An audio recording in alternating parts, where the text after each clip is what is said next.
Home selling techniques, tips and tricks. Hi, my name is Fernando Rebozo with Maxus Realty Group, reallynicehomes.com, and today we're going to be talking about what happens when you're not getting any offers while you're trying to sell your home. No offers symptoms. Why is not your home not selling? What do you need to do? You know, after you put the house on the market and you're hoping that someone will come in and put an offer on your property, and you're waiting and nothing is happening. What if you're not getting any offers? You know, then there is a problem. There is a problem with your property, whether it's going to be in the presentation, it's going to be in the marketing, it's going to be in the price, or it could be a combination of all three of those things. But if your home has been on the market for several months and hasn't sold yet, it's time for action. You cannot continue doing the same thing, trying to sell and hoping someone is going to come, because once the buying public has spoken and told you that they are not interested in your property, you have to change the way you're trying to sell your property. And the first step is to determine how many homes in your general area have sold during the time you have been on the market. That's going to be that number is going to be able to tell you that there are other properties that have been selling while your house sits unsold, and you need to do the same things that those properties are doing in order for you to sell your property. Why is that important? Because you want to analyze the competition, but most importantly, you want to analyze what has worked before with other neighbors, with other houses in the area that has sold, and you want to do the same thing.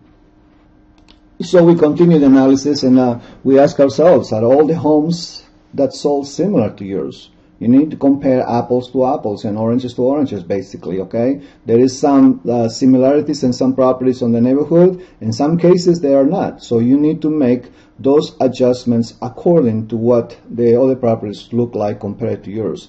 How many of those competing homes are still on the market? That's another way to be able to see if some other houses are committing the same mistake you are. And maybe it's part of the market in the general area that why houses are not selling, and you need to find out what is working with those properties, what is not working with those properties, and analyze one by one to see how you can adjust your course when you're trying to sell your home.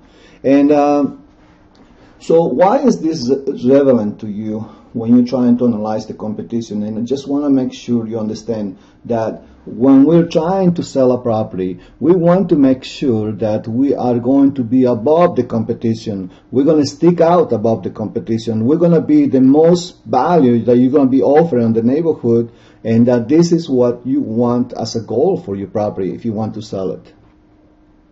In other words, you're conducting an in-depth review of what's going on in the market around you, not in the market in San Francisco, in Florida, or in Colorado. The market around you, because it's very different. And there is something that you need to understand that a lot of people don't seem to ignore, is that if you're telling me that tomorrow the weather is going to be 70 degrees and partly cloudy all over the United States, obviously that is not something that's going to happen. We know that the weather is not really the same everywhere, just like the real estate market.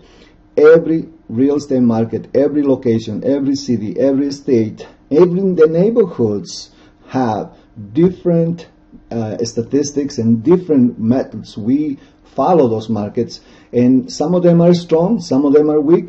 So you need to analyze your neighborhood. You need to analyze your community, the neighborhood and the subdivision where your property is, to be able to have a clear course to follow to make sure that you sell your property. You need to find out how many in your price range sold last year. That is a key question, because this will give you an idea how many of the available homes will sell this year.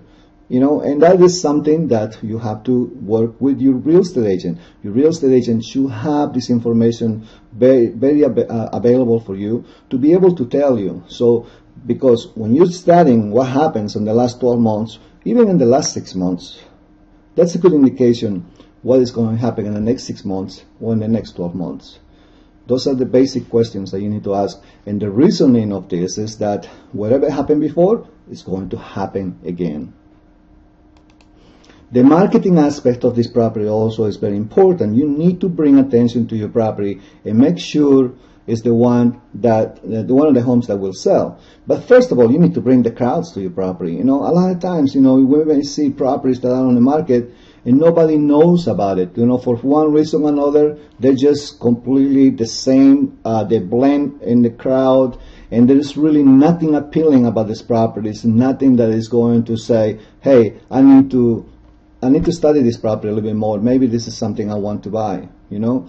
And then, in addition to that, not only sticking out and being able to be above everybody else on the neighborhood, is that you must be the best priced home in the neighborhood, in the whole area, with the best marketing strategy and the most prepared, and offering the best terms compared to your competition. That is really the formula how you're going to be able to sell your property if you're not getting any offers right now. And isolating the value one by one is very important for you, because you need to find out and determine what is the value that the buyers are seeking for in that area. Whether it's going to be, if your house is a first-time home buyer, maybe this is the time we need to be offering, assistance to pay their closing costs, because most first-time home buyers, it takes a long time for them to save money for the down payment, and this is the time you may be able to offer a term of compared to the competition where you are offering them help to pay their closing costs, which more likely you will have to do that anyway if you're in an area where first-time home buyers are being sold.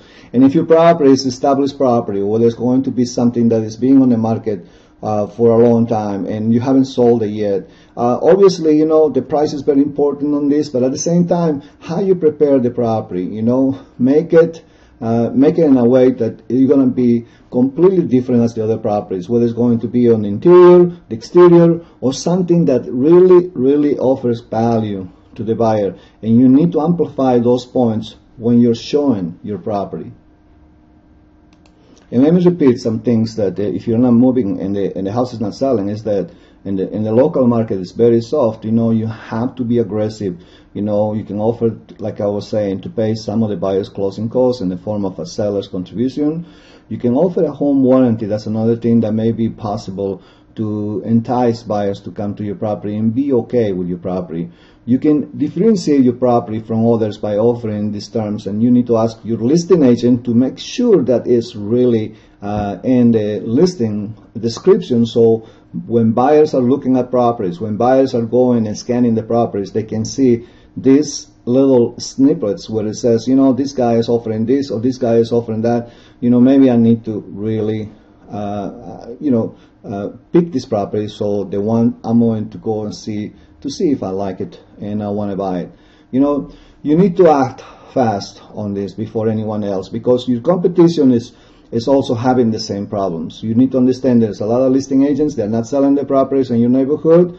So you have to stick out, and your listing agent has to be aggressive on this, you know, because if your home is not selling, you know, you want the best possible person helping you to try to get out and stick out and be the one that's going to solve the next time someone comes to buy in the neighborhood. And if the other agents are not aggressive enough, if the other agents don't have the creativity to present any type of offers which will be motivating buyers to come to your house, then you are going to be sticking out everybody else, and you are going to be the one that is going to be sold next. The time on the market matters for you, and your listing agent should be able to explain this. But a lot of times I see the problem with a lot of persons that I talk after their listings expire. They didn't have no knowledge of this, and this is a very important part of the listing aspect of a home to be able to sell and get the most money. And if you're selling your property, you better understand this concept. And this chart is going to be able to tell you, because under most markets, the greatest chance of selling your home at full list price will be only in the first 10 days, an average, okay? And your market could be 15 days, maybe in 20 days, you know, but what I'm saying in other markets, maybe 2-3 days. But the best chance of selling your home at full asking price is going to be in the first 10 days. And that's the reason why I think that it's very important that the pricing has to be carefully considered when you put the house on the market. This is the time where you are going to be ready to get the most money for the house. And obviously, to get to the point where you're going to have the first day, 10 days, and get the full pricing for your house, Your house has to be fully prepared before that. There is a lot of work that needs to be done for a house to be able to be in this position that you can sell it in 10 days. Whether it's going to be preparing the property, fixing the property, painting, staging, whatever it takes, and making sure that you have the videos and the photos and everything already completed and done before the property goes in the market. That is what a listing agent should be able to explain to you, that you need to be fully prepared. But then, after the house has been in the market for 30 days, and your house, let's say, is worth, let's say, $100,000. After 30 days, no one under average conditions will offer you $100,000 for the house. They will be in the $95,000 range. They already took 5% of your property because your house is taking longer to sell. And the 30-day period could be also 45 days, or it could be 15 days, depending on the market that you are presently in. But this is an average.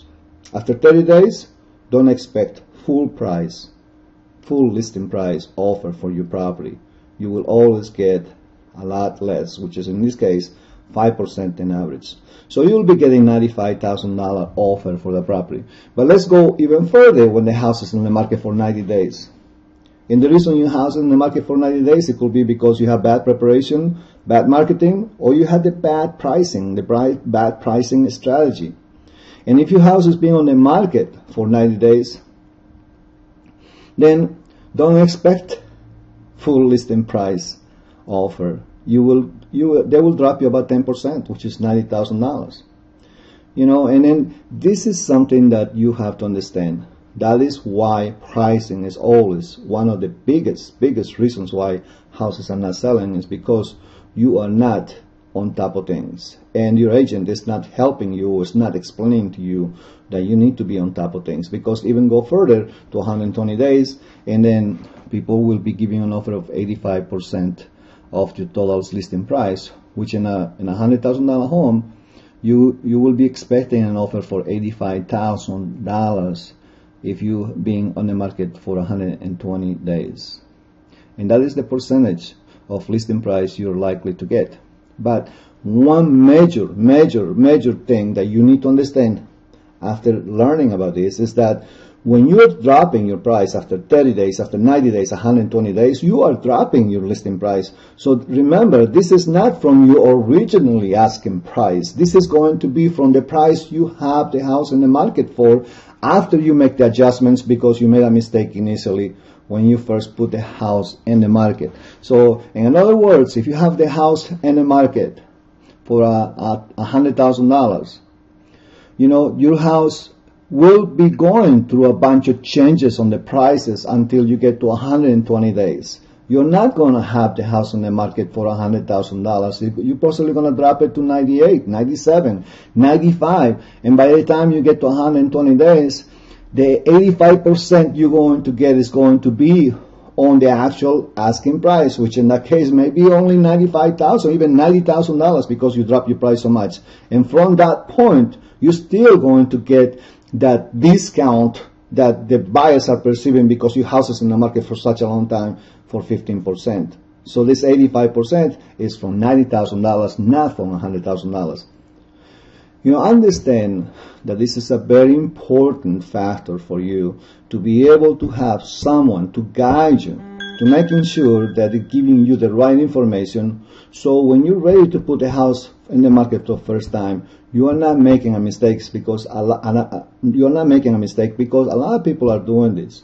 When the house comes on the market from the first day, I can already see this is a big problem for this homeowner.